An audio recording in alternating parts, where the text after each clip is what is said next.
আরেকটা কথা, এই যে আমরা দেশ পরিবর্তী কাজ করবো না কর্মজীবী রাখবো এবং 34টা ওয়ার্ডের সুপারভাইজারকে হুঁশিয়া করে দিচ্ছি, কোনো কর্মচারী যদি বেতন পাবে না যায় এবং সকালে সবাই সবাই সই করতে পারে, সব বেতনের কর্মজীবী সবাই বেতন পাবে।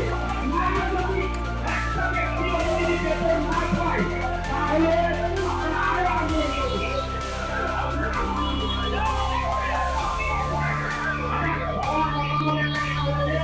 আমরা ডিউটি আমাদের ছটা ডিউটি থাকে, ছটার সময় আমরা সবাই এখানে আসবো, পৌরসভা গেটের সামনে আমরা চা বিস্কুট খাবো, এখানে চা বিস্কুট খাবো, গল্প করবো এবং অনেক কাজ হচ্ছে কিনা, কেউ কাজে যাচ্ছে কিনা সেটাও দেখবো।